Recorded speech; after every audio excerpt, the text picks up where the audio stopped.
Hey everyone, welcome back to my channel. Friends, आज की जो रेसिपी आपके साथ शेयर कर रही हूँ, ये रक्षाबंधन स्पेशल रेसिपी है लौकी की बर्फी की, जो खाने में बहुत ही ज़्यादा लाजवाब है।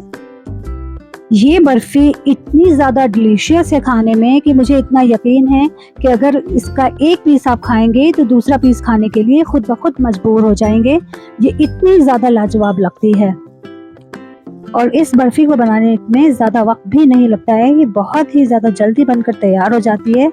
तो इस रक्षाबंधन आप एंजॉय कर सकते हैं इसे अपनों के साथ, एंड आई होप ये आपको ज़रूर पसंद आएगी। और मैं आपको इसका टेक्सचर भी दिखा रही हूँ। ये देखिए, बहुत ही लच्छेदार एकदम हमारी ये बर्फी बनकर तैयार हुई है। तो आइए इस माउथ वाटरिंग रेसिपी को बनाना शुरू करते हैं। जब भी आप लौकी की बर्फी बनाएं तो इस बात का खास ख्याल रखें कि लौकी पतली होनी चाहिए और कच्ची होनी चाहिए। तो जब लौकी कच्ची और पतली होगी तो उसमें से बीज भी ज़्यादा नहीं निकलेंगे और कड़वाहट भी उस लौकी में कम होगी। तो अब इस लौकी को हम पीलर की हेल्प से पील कर लेंगे। वैसे तो पतली लौकी में या कच्ची लौकी हम इस्तेमाल कर रहे हैं तो उसमें बीज बहुत कमी से ही निकलते हैं मोटे, लेकिन अगर निकल जाएं तो आप उन्हें अलग कर दीजिएगा। और अगर बीज कच्चे हैं तो आप उनका इस्तेमाल लौकी की बर्फी बनाने में कर सकते हैं। लौकी को पील करने के बाद में इस तरीके से हम कट कर लेंगे। तो जैसा कि आप देख सकते हैं कि इस लौकी के बीज जो थे पक्के थे, तो मैंने उन्हें इस तरीके से अलग कर दिया है। और अब इसे ग्रेटर की हेल्प से ग्रेट करेंगे।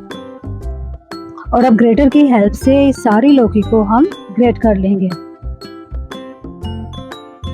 तो अब ग्रेटर की हेल्प से हम जो ये लौकी है उसे ग्रेट कर लेंगे। और लौकी को हम कट करने के बाद में बिल्कुल चिल्ड वाटर में डाल देंगे, जिससे कि लौकी जल्दी से काली नहीं होती है।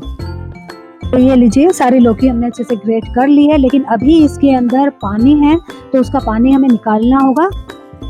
अगर हम इस लौकी के पानी को नहीं निकालेंगे तो बर्फी बनने में बहुत ज़्यादा वक्त लग जाएगा।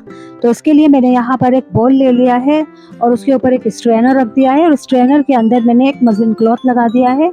अब ये जो हमारी ग्रेट की हुई लौकी है, इसे हम इस मसलिन क्लॉथ में डाल देंगे और अच्छे से प्रेस करेंगे, और उसके बाद फिर इसे अच्छी तरह से निचोड़ लेंगे। तो इस तरीके से जो सारा एक्स्ट्रा पानी है लौकी के अंदर वो निकल जाएगा।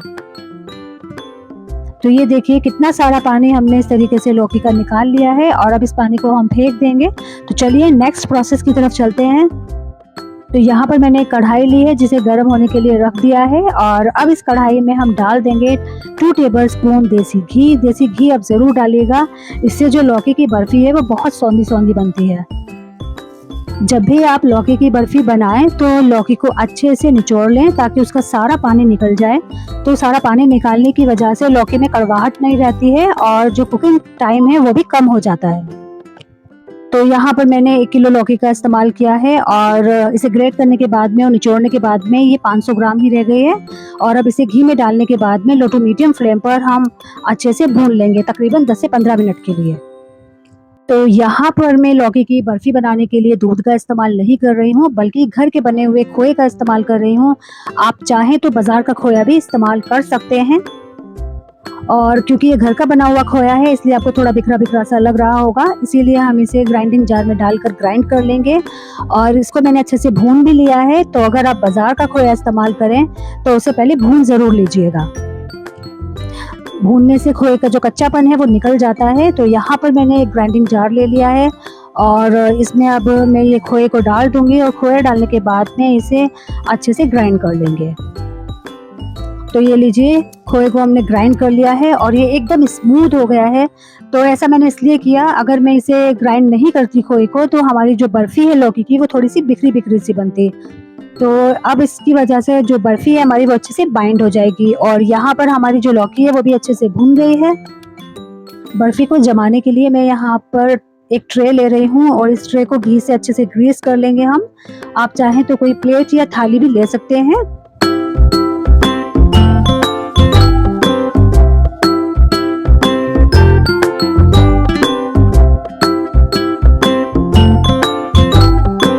लौकी को हमने भून लिया है, और आप देख सकते हैं कि लौकी की जो क्वांटिटी है वो काफ़ी कम हो गई है और इसका सारा पानी भी अच्छे से खुश्क हो चुका है। तो अब इस स्टेज पर हम इसमें ऐड करेंगे शुगर। तो मैं यहाँ पर 1/2 कप शुगर का इस्तेमाल कर रही हूँ।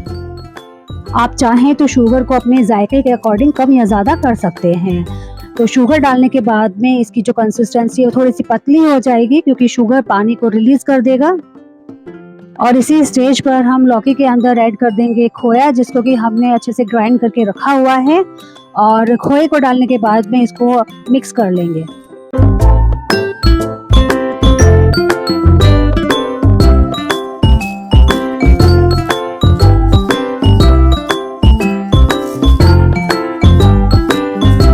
तो खोया और लौकी अच्छे से मिक्स हो चुके हैं और अब इस स्टेज पे हम इसमें ऐड करेंगे नारियल का बुरादा। तो मैं यहाँ पर 1 कप नारियल का बुरादा डाल रही हूँ। नारियल का बुरादा डालने से बर्फ़ी का जो फ्लेवर है वो बहुत ही ज़्यादा इन्हेंस हो जाता है और बहुत जायकेदार लगती है ये। तो इसे आप स्किप मत कीजिएगा, नारियल के बुरादे को ज़रूर डालिएगा। और इसको डालने के बाद में हम अच्छे से मिक्स कर लेंगे। और अब इसमें हम मिक्स करेंगे 1/2 टीस्पून हरी इलायची का पाउडर। हरी इलायची का पाउडर डालने से इसका फ्लेवर बहुत अच्छा हो जाता है, तो इसे आप ज़रूर डालिएगा। आपने देखा होगा फ्रेंड्स कि बाज़ार की जो बर्फ़ी होती है लौकी की, वो बिल्कुल ग्रीन कलर की होती है, जो देखने में बहुत अच्छी लगती है। तो इसमें भी हम ग्रीन फूड कलर डाल रहे हैं। ऐसा करने से इसका जो कलर है बर्फ़ी का वो बहुत अच्छा हो जाएगा और बर्फ़ी देखने में भी बहुत अच्छी लगेगी। और ये कलर पूरी तरह से ऑप्शनल है, आप चाहें तो डालें और चाहें तो आप इसे स्किप भी कर सकते हैं। ग्रीन फूड कलर डालने के बाद में आप इस मिक्सचर में अच्छे से इस कलर को मिक्स ज़रूर कर लीजिएगा। और अब आप देख सकते हैं कि ये जो मिक्सचर है कढ़ाई से अलग होने लगा है। तो जब ये मिक्सचर इस तरीके से कढ़ाई से अलग होने लगे तो आप समझ जाइएगा कि जो मिक्सचर है हमारा बर्फ़ी का वो रेडी हो चुका है। तो जो ट्रे हमने ग्रीस करके रखी थी, उस ट्रे के अंदर हम इस मिक्सचर को अब पोर कर देंगे।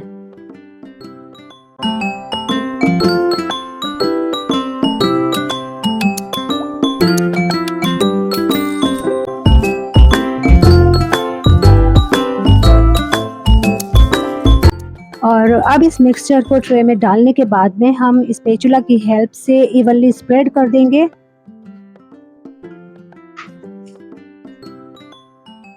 तो आप देख सकते हैं कि हमने इस मिक्सचर को इवनली स्प्रेड कर दिया है।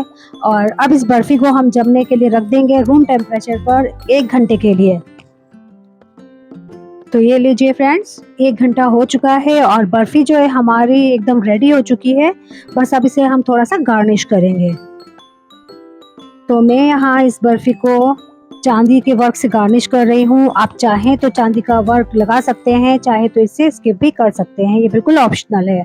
और अब थोड़े से पिस्ता इसके ऊपर डाल देंगे, तो पिस्ता से भी हम इसे गार्निश कर देंगे। तो ये लीजिए, बर्फ़ी तो हमारी बिल्कुल रेडी हो चुकी है। अब इसे मैं आपको कट करके दिखाऊंगी कि ये कितनी ज़्यादा सॉफ्ट बनी है। बहुत ही ज़्यादा सॉफ्ट बनी है ये हमारी बर्फ़ी। जैसा कि मैं कट कर रही हूँ, आप मेरे कट करने से ही समझ जाइएगा कि ये कितनी ज़्यादा सॉफ्ट बनकर तैयार हुई है और उसके साथ ही साथ बहुत ही ज़्यादा लच्छेदार भी है, खाने में बहुत ही ज़्यादा लाजवाब है। तो एक बार तो इस रेसिपी को ट्राई करना बनता ही है। तो इस रेसिपी को एक बार ट्राई कीजिए और मुझे कमेंट्स में भी ज़रूर बताइएगा कि आपको मेरी ये रेसिपी कैसी लगी। और इस रक्षाबंधन आप अपने फैमिली एंड फ्रेंड्स के साथ इसे एंजॉय कीजिए। ये देखिए, मैंने एक पीस इसका निकाल लिया है और इसका टेक्सचर मैं आपको दिखा रही हूँ। बहुत ही ज़्यादा जायकेदार ये बर्फ़ी बनी है। ये बर्फ़ी इतनी जायकेदार है फ्रेंड्स कि अगर आप इसे एक बार बना लेंगे तो बार बार बनाने पर मजबूर हो जाएंगे। ये इतनी ज़्यादा लाजवाब लगती है, खाने में बहुत ही अच्छी है। आई होप आपको मेरी ये रेसिपी ज़रूर पसंद आएगी। तो अगर आपको मेरी रेसिपी पसंद आती है तो मेरे चैनल को सब्सक्राइब और वीडियो को लाइक और शेयर ज़रूर से कर दीजिएगा। और सब्सक्राइब के बराबर में जो बेल आइकन आता है उसको ज़रूर से प्रेस कीजिएगा, ताकि मेरी आगे आने वाली नई वीडियोस का नोटिफिकेशन आपको सबसे पहले मिल जाए। तो चलिए फ्रेंड्स, मिलते हैं अपने नेक्स्ट वीडियो में। Thanks for watching. तब तक के लिए बाय बाय।